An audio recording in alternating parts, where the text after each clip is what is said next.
of using your strengths to your advantage, really, because I definitely made silly mistakes and where I applied to. So hopefully you can learn from the mistakes I made, and I can give you some tips on yeah, where's best to apply to basically give you best opportunity of getting in. Okay, cool. Well, I'll hand over to you, and then I might chip in with questions as we go along, and then we'll have a bit of time for Q&A at the end as well. Okay. Sounds good. Yeah, so cute little pictures here of some of the medical schools around the UK. I don't know if any of you might recognise them. You can see St Andrews there at the bottom right where I did my preclinical, and then Manchester in the top left where I'm at the moment, and some of the other ones. So it's quite an overwhelming stage of the application process. There's so many to choose from. I think there's about 42, 43 medical schools around the UK. All of them have different sort of application sort of priorities in terms of what they're looking for. So it's important, as I said before, playing to your strengths, because you know it's very competitive. You want to give yourself the best opportunities to get in, and obviously as well you want to look at sort of personal preferences in terms of what you want, and we'll talk about that as well. But yeah, let's get cracking. So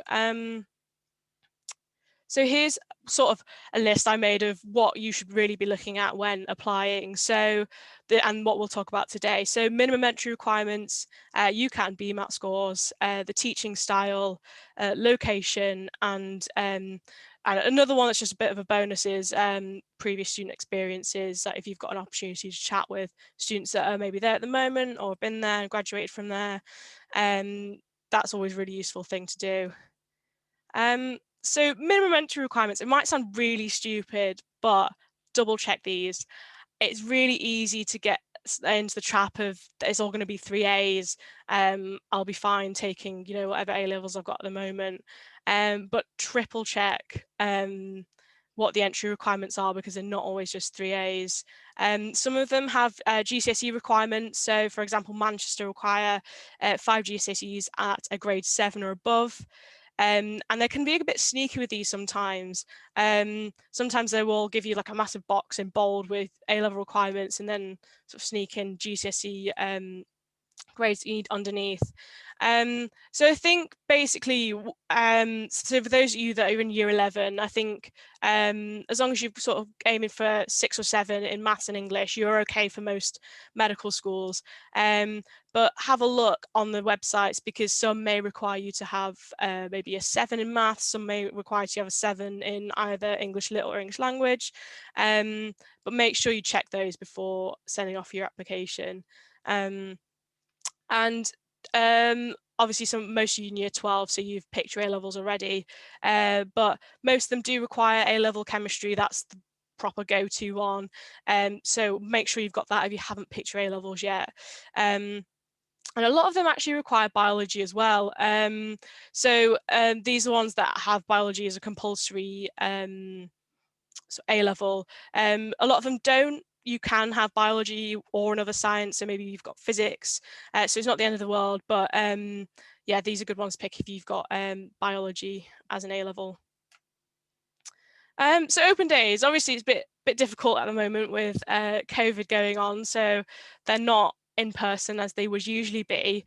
But I think it's a good starting place once you've sort of, you meet the A-level criteria, you're doing the right A-levels for that university, you've got the GCSEs that you need. I think is like a really good place to start to see what the university's about, what they're looking for in the application, and just seeing what the course is like. And then this is where the personal preference sort of comes into it as well. So these will likely be virtual, but we've got some really good articles on sort of virtual open days and how to make the most of that. But make sure you're writing down questions beforehand, because it's really easy to just get in the groove of it and forget that you've got information that you want to find out. So work-life balance is a really good one, asking about that. I mean, medical schools, they're all going to be really difficult, but they might have Q&As with current students, so asking about that. Societies and extracurriculars, you might have maybe a specialty that you're really keen on already, or the university might sort of specialize in a certain area where you could do further research in. So it's worth having a look at that and asking what societies there are for you. Say you're really interested in surgery, what's a surgical society like there? Course structure as well. We'll talk a bit more about that later, but that's worth sort of knowing what you're looking for. Are you looking for sort of one that's really academic at the start and then you go into clinical, or are you looking for a mix of lots of hands-on and clinical from the get-go?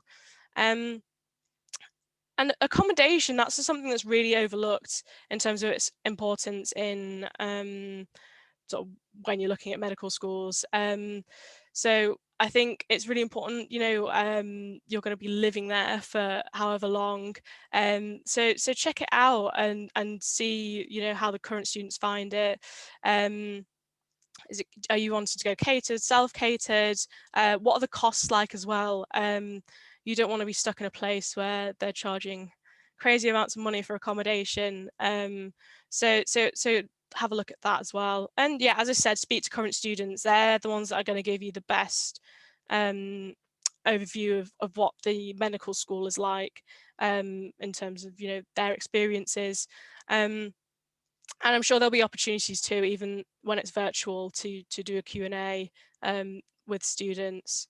And think about your fifth choice as well, which is something that I didn't necessarily think about till later, is I've got another UCAS choice where I'm going to do a course that's not medicine. What course am I going to do? And I don't want to be picking somewhere random to do, you know, a random degree. So have a look at other subjects there. Maybe you're looking at biomed, maybe I applied for chemistry, and having a look at that course as well, just as a backup. UCAT and BMAT, so that's a really important part of your application. And I think it's probably the most important part in terms of narrowing down your choices. If you're looking at UCAT universities, so universities that require you to take the UCAT as part of the application, I think having a score ready and looking at so how well you did. So if you look back, we've got a webinar on sort of what to do with your UCAT scores, and we've got an article as well on it. It's about playing to your strengths. So if a medical school puts a lot of importance and a lot of weight on their UCAT score, then maybe it's worth applying there if you've done really well. That will boost your application a lot. And maybe if you haven't done so well, apply to one that doesn't put much weight on it, or maybe just has a cut-off, and then once you've met the cut-off, the rest is on personal statement or your A-level grades. But yeah, we go much more into detail on previous webinar, so I'll save that, you know, for that time, and go on to other stuff here. But that's the important thing, is just if you've done well, apply to unis that put a lot of weight on it, and then if you've not done so well, maybe apply to unis that put less weight on it. And BMAT as well, I think be careful with how many BMAT schools you apply to, because you don't sit the exam and you don't get the results till after you've sent off your application. So I think it's quite risky going for 4 BMAT schools when you don't know how well you've done. So 1 or 2, absolutely great. And then do UCAT as well. But yeah, as I said, it's very risky going for all 4 BMAT. So sort of look at which BMAT universities you like the best, and maybe stick with those. Teaching style as well, and this is something that I definitely put a lot of importance on, because I really wanted to get to sort of the nitty-gritty science of medicine. I wanted to really understand the subject before I saw patients and before I really got involved in the clinical stuff. So in terms of teaching styles, there's 3 main ones that the schools have at the moment. First is problem-based learning. You've got traditional, and then integrated. So problem-based learning has been quite a new one. It's been around for, oh gosh, I'm not sure how long, probably 10 or so years. And it's much more based around teamwork and self-directed learning. So what you basically do is you go in on a Monday, you're in a big group, and you have a case, and then you sort of design questions that you maybe want to go away and look up, what you need to know, sort of about the case, to come back and then discuss it later on that week. So, and then you'll also have a few lectures that week based on sort of what that case sort of needs, what that case needs from you in terms of knowledge. So yeah, a bit more driven by your own sort of reading at home, going away and looking stuff up, than maybe the integrated and traditional courses. But it does mean that it does stick with you, the learning, because you're not just being spoon fed, you are actually going away and doing the work yourself. You get like really early patient contact, so if that's something that you're really looking forward to, is getting to see patients really early on, and getting that clinical experience, then that might be something that you might want to look at. So the main schools that do PBL are Manchester, Hull, York, Plymouth, and there's a few others as well. I just thought I'd give you a few examples. Integrated, so this is what 90% of the medical schools use, where their teaching system, so they'll maybe start off with the cardiovascular system. You'll have a set of lectures there in sort of normal physiology, then pathophysiology, which is basically where stuff goes wrong, anatomy as well, and then the clinical side, pharmacology, so drugs you're using to treat it, and then often as well ethics and sort of population level lectures as well. So it's quite nice, so you get a really good in-depth look at sort of one bit at a time, really, and then sort of next semester you move on to the next body system, and then you'll get lots of lectures and tutorials as well, alongside clinical, so you get placements, and you'll also see patients. You might have volunteer patients that come in that you can talk to, skills practice as well. So this is what 90% of them do at the moment. So all quite similar in that regard. And then traditional, you've got basically just Oxbridge now that does that, where you have preclinical years where it's all lectures and learning the subject, really, and then followed by the clinical years in the hospitals afterwards, where so you get sent out, and then you go on the wards and shadow. Some of them are also split in that same way, but with Oxbridge it's very much preclinical, clinical, not much mixing and in between. So yeah, just have a read up about each of those and see what suits you best. Some people really like having that really early clinical experience. They're quite if they're a bit more about the patient contact side of things. But yeah, if you really like the science, then I'd say traditional or the more integrated course is the way to go. Location as well. So it's worth thinking about, do you want to be in a small little town where university makes up most of the population, or do you want to be in a big city where it's a bit more vibrant, you've got the general public bustling about, and you've also got campus universities as well, where you've basically got the university in a little pocket, and the accommodations there as well, and then you've also got sort of a city as well next door. All of them have pros and cons. So with a town, it's quite nice, it's really close knit, you're able to walk everywhere.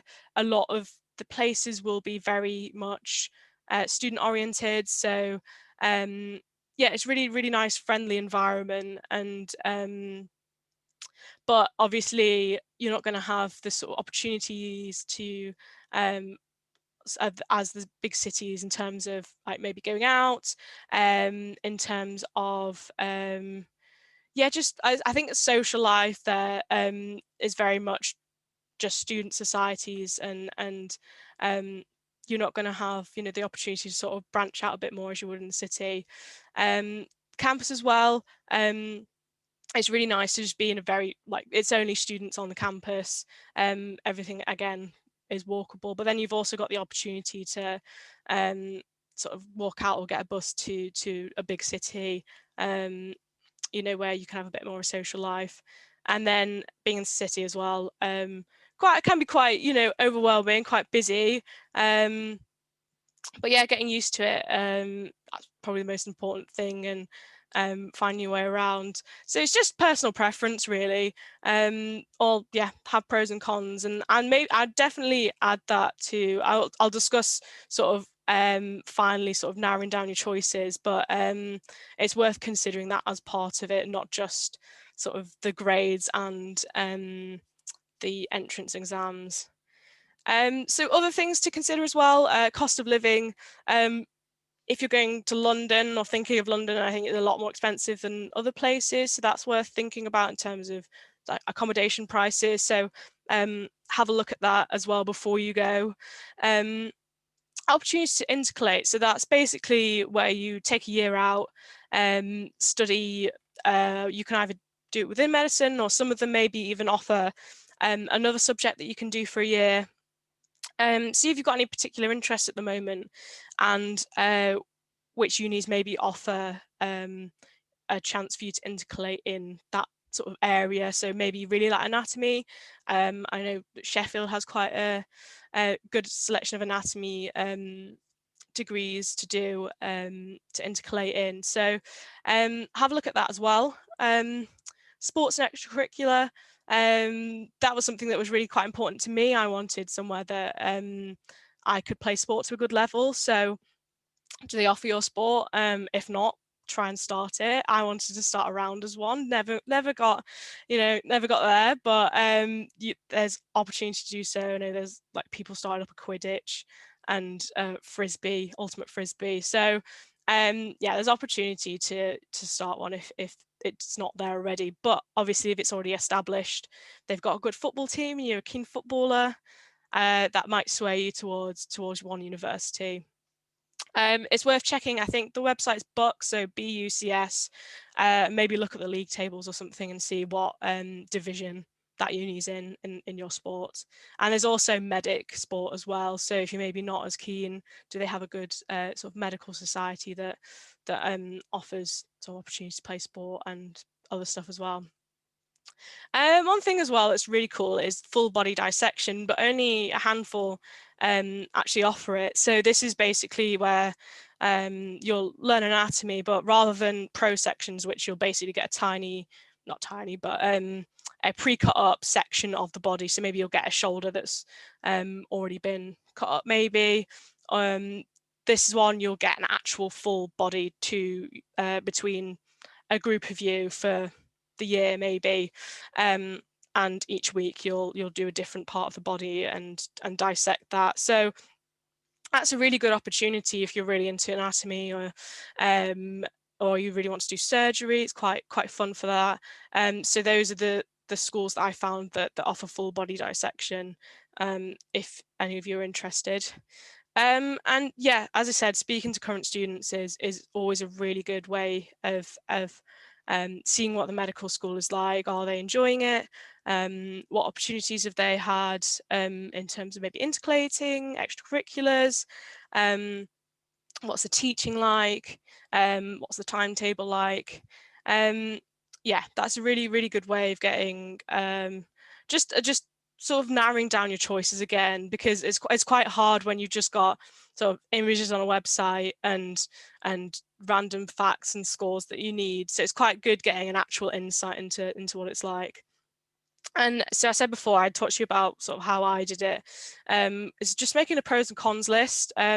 So maybe you've narrowed it down to 5 universities, or more than that because you applied to 4, but let's say 8 universities.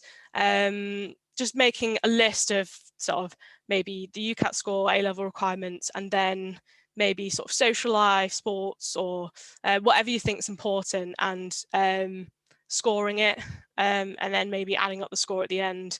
It just kind of gives you a bit more of an objective look at what each university is offering, and can be quite like an eye-opener, and see, okay, obviously this offers a lot more than the other one, I'm going to apply to this one. But I mean, loads of people have different ways of doing it. Some people just know which form they're going to apply to, but if you're struggling, might be a nice technique to use.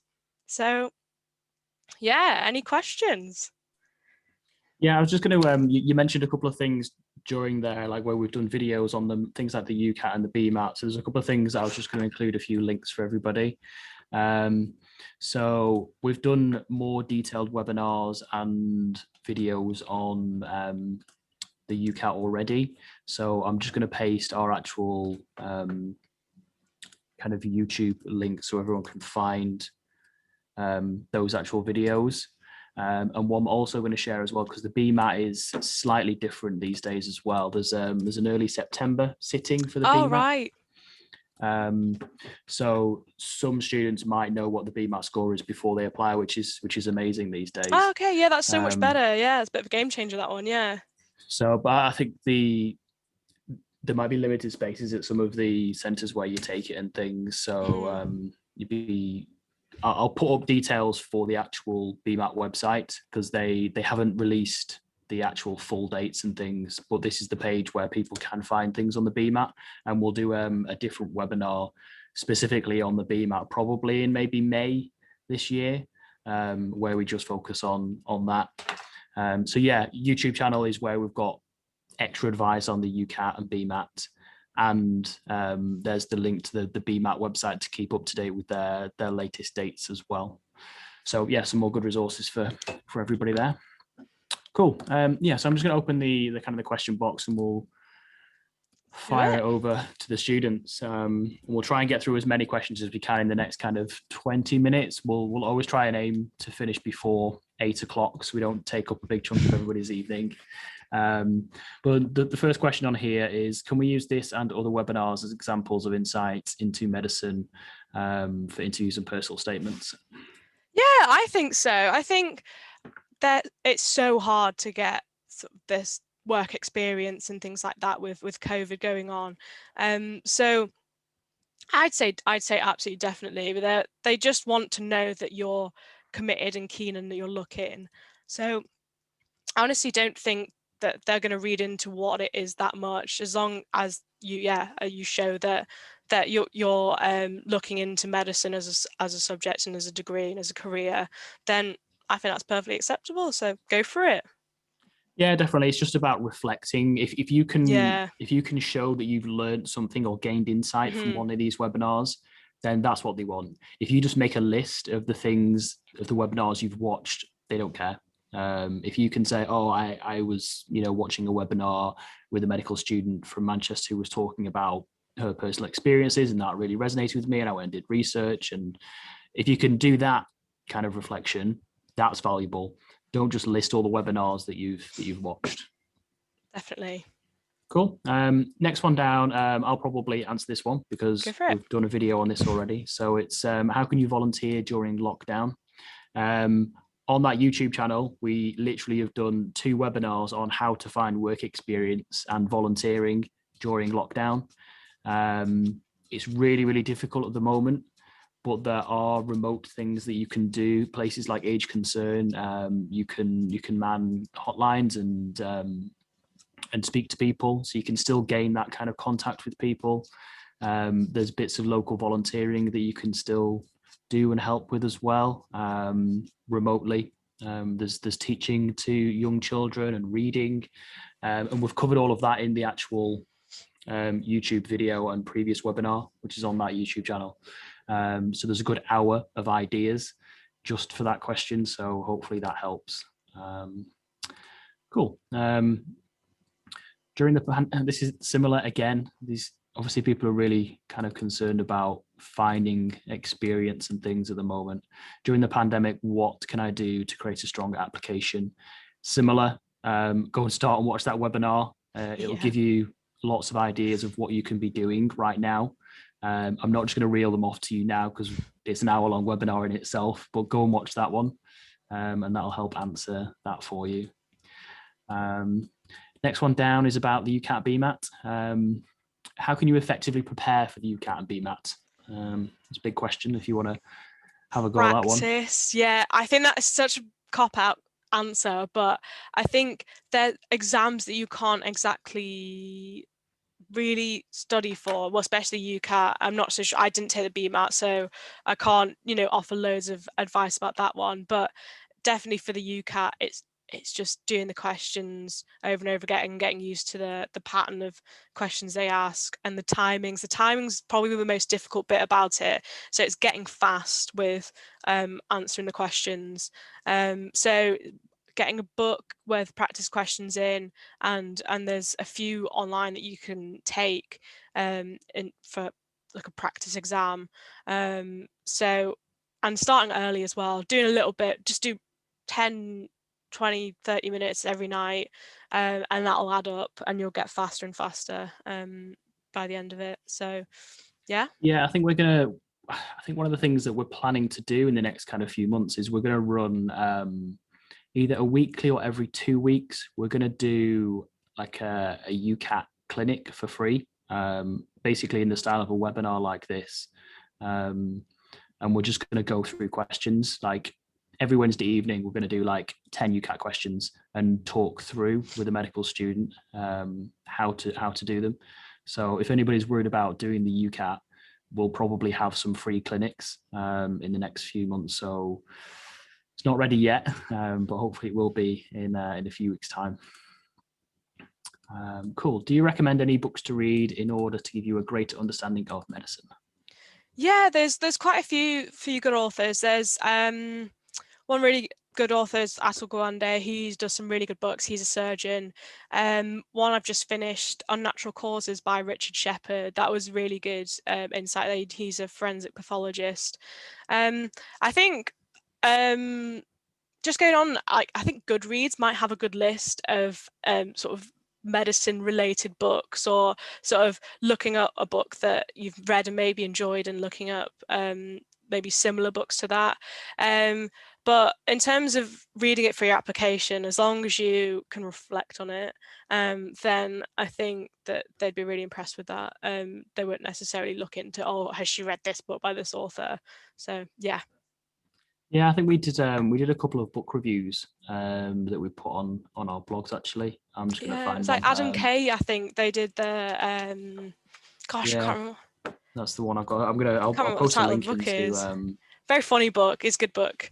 Yeah, this is going to hurt. That's the one. So I've just put a link into that, and that's like a review of that book. So that's a good one that literally everybody reads. So there's a review there if you don't want to read the whole thing, but read the whole thing. It's a good book. Cool. How does the structure of courses differ between medical schools? I know you touched on that a little bit, but they are quite different, especially like PBL versus traditional. Mm-hmm. Yeah, definitely. PBL is very much, I think, driven by your own learning. Obviously, you still get lectures and things like that, but I think PBL is definitely what you make of it. Whereas traditional, you're going to get loads of lectures, loads of tutorials. But I think with that you're almost, I mean, I honestly think that I went to one that was like reasonably split in that way. It was still integrated, but was still very much sort of pre-clinical, clinical, and almost a little bit spoon-fed. So it's quite hard to, once you go into clinical, like store that information and apply it. But then also you've got all your resources there for you. So there's pros and cons to both. And also, I think the only difference with structure as well is whether you can intercalate. Is it a compulsory year you have to take? Is it optional? Can you pick what you intercalate in? That's the only other thing that will sort of differentiate structure. Okay, cool. Next most popular question is, what's the best way to strengthen my personal statement? My answer to this would be reflection. I'm going to see if I can find an article that we did on reflection. I'm guessing your answer is the same.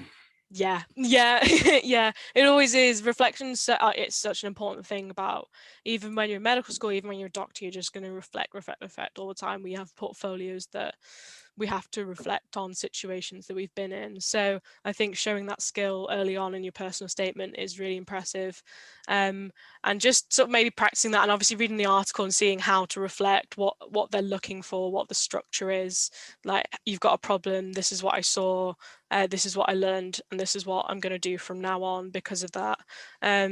So doing that with work experience, with your reading, with sort of any volunteering you've done, just all very important. Everything reflects. Yeah. Again, like, I know I'm just throwing links out here, and I just keep pasting links in the chat box, but take the ones that are useful for you. The BMAT one might not be useful, so don't copy and paste that. But if you're asking or you're thinking about reflection, then copy and paste this one out of the chat box. So this is one of the guides that we put together on how to reflect properly, and it gives you examples on basically how to reflect properly and how to use the reflection cycle. So if reflection is something that you need to do or to strengthen your personal statement, go and read that article. I'll put it in the chat, so copy and paste it out of the chat so you've got it ready, because I don't think it'll save once we close the webinar anyway. Cool. Let's have a look at the next one. Do medical schools value grades 9 over 8s, or do they see them as kind of the same? Ooh, see, I'm not used to the new GCSE system, but I think if you're getting 8s or 9s, I think that's amazing. That will stand you in really good stead for applying. Some of them might, I think, some of them will give you a score depending on what you got in certain GCSEs. So I think Birmingham gives you a score depending on what you got in maths or English, and then the sciences. But I'm not really sure how they'll differentiate scores between 8s or 9s. So I think just aim high, and then look at the minimum requirements. Yeah, they'll I tell don't you on the think, website what their minimum yeah, requirements are. So if it's I don't know of any that are asking for 9s. no. So yeah, check the minimum requirements. I don't think any are asking for 9s at the moment. They I think, probably will be in a few years' time, because they just yeah, keep raising the bar. yeah. I think all the ones that I've seen are mostly minimum 7, and then if you get 8 or 9, then it's a bonus. So Yeah. Would you recommend taking a gap year to prepare for university / work experience / volunteering? I think this is a tough one, because I suppose it would depend on the strength of your application at the moment. But I think it's if you think you've got a chance of getting in this time round, then I'd say apply. And it's always good experience as well, even if you don't get in, knowing what the application processes are like. Taking the UCAT or BMAT is always a really good experience, even if you maybe don't do as well. And if you get an interview as well, great, you've got that experience on board. But then I suppose if your application maybe isn't strong enough to get an interview, then yeah, taking a gap year is always an option if you don't get in, or there's not another course that you're passionate about. And hopefully things will start to get slowly back to normal, so it might be a bit easier for you to get stuff. And not that it disadvantages people this year, but in terms of sort of finding stuff, yeah, I'd say taking gap years, always, an option that they don't, look down upon. So I think it's up to you. If you feel your application is strong enough, then go for it. If not, it's not going to disadvantage you taking a gap year, and it Yeah, might help in some gap years cases. can be amazing things, and you Yeah, can learn so much in a gap year, and it can help your application a lot, and definitely. students mature a lot in a gap year as well. Hmm. So the advice that we always give is go through the process anyway.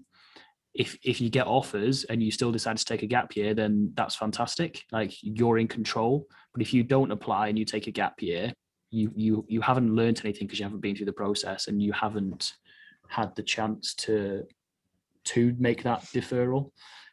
So go through the process anyway, even if you think about taking a gap year, and then it's your choice, and it's not in their hands. Then it's in your hands. I'm going to kind of go down a little bit. We've probably got 5-6 minutes left. So I'll just scroll down and see if we can find some of the go for it. questions further down.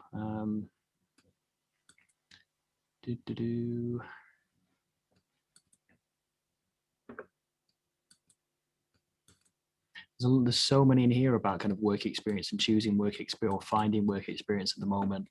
Again, I'm going to point you towards that webinar that I posted on the YouTube.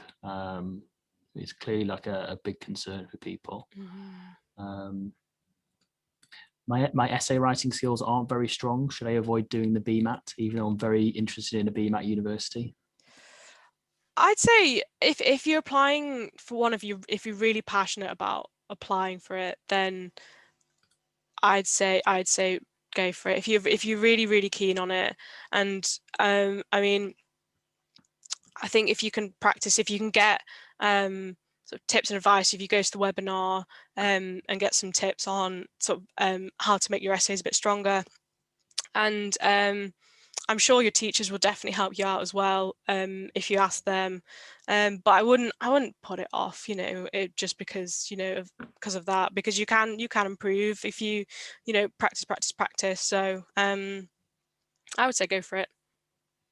Did you do an EPQ when you were kind of at sixth form college? Yeah, I did. I really enjoyed it. I did mine on medical ethics, and it was really interesting, and I did write about it in my personal statement. I reflected on how important ethics is in medicine and how we treat patients. So it's quite a nice one because you do get some good in-depth knowledge, and it was quite nice sort of doing some extra reading before going to uni as well.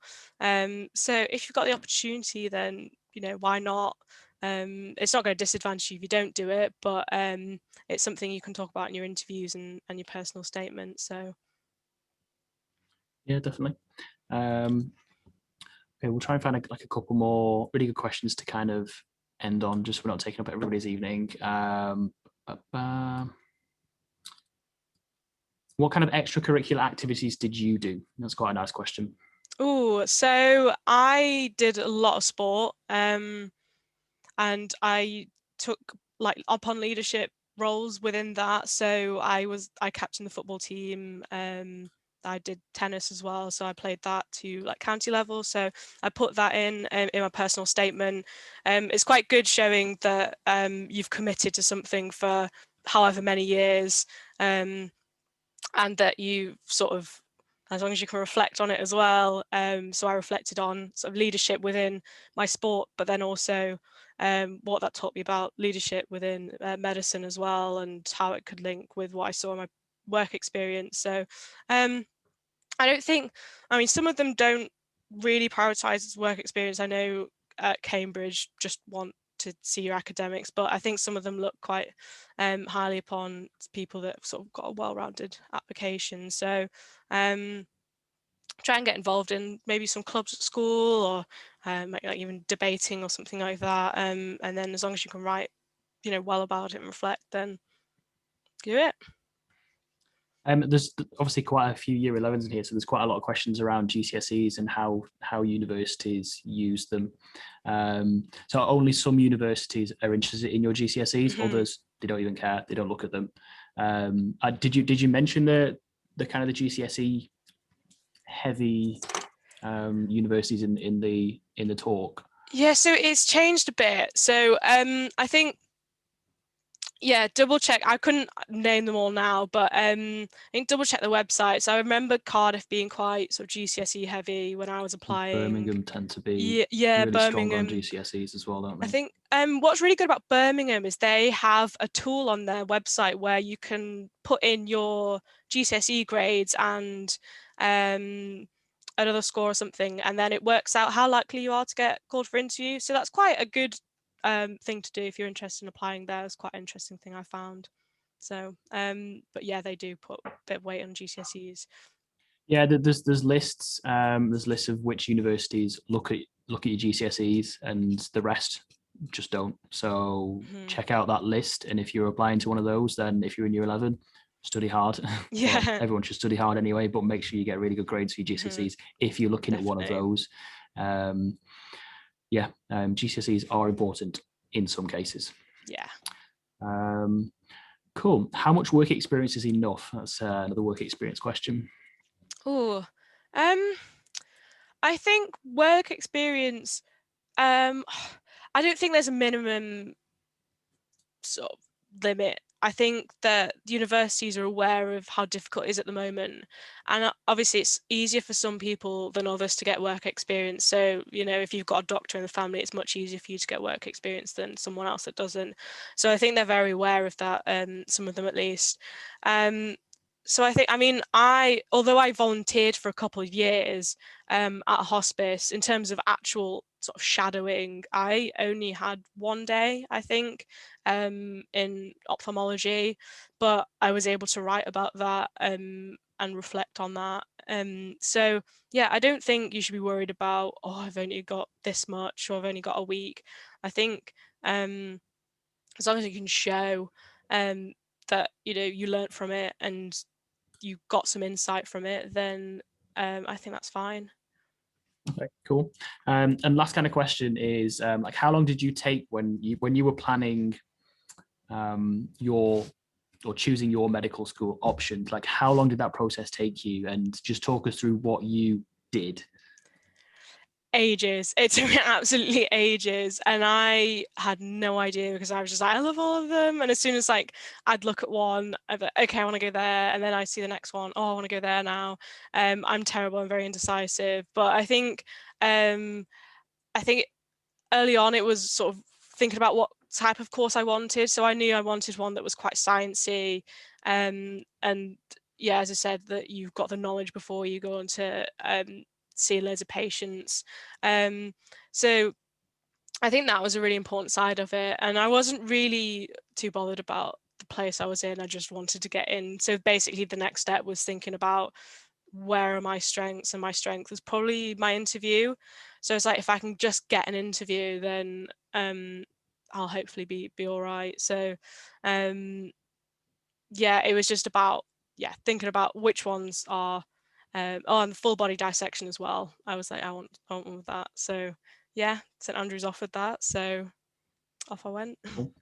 Yeah, just to wrap up then, I think just make sure you prepare, make sure you check what the entry requirements are for these medical schools, and make sure they fit you and fit your strengths. Otherwise, you're going to waste some options, and you can't afford to waste options when you're applying to medical school. And don't just pick the name. Don't just pick the name of the university because it's, it has such a great record. Make sure you pick the right universities for you. I think that's kind of the main bit of advice that we always give students when we're talking to them about their applications. Thank you very much for joining us and taking some time this evening. I think we've got one more slide just about the webinar that's next week. We've got another poll question. I even completely forgot about this. Cool. Let's put it up anyway. Last poll question. I forgot about this. Exciting. This is basically just to find out if we've actually done a good job or not. So basically, we just want to know whether this will help change the way you think about picking your medical schools. And hopefully we've given you some insight and some things to go away and have a look at, and maybe not pick the big names just because they're big names. When you've got some objective kind of criteria to look at. The thing is, they're all GMC accredited. They're all, at the same standard, and they're all going to get you to the same place, really. Everyone's on the same level when they graduate and are going for F1. So it's about, personal preference where you apply. Well, 80% said that it has helped them in some way, so that's good. 6% are obviously pretty firm, they know exactly where they're going to apply, and 15% are maybes as well. So that's good, really good. I think the next one's about next week's webinar. Showing up. Yeah, cool. So we've got another webinar week today. So hopefully we'll see some more of you there. It's on the website if you want to go and register for that this evening. We'll send you an absolute bunch of links, so everyone's got lots of extra reading to do in the next few days. But yeah, thank you very much for joining us, and we'll see you again next week. Bye, Thanks, everyone. guys. Bye.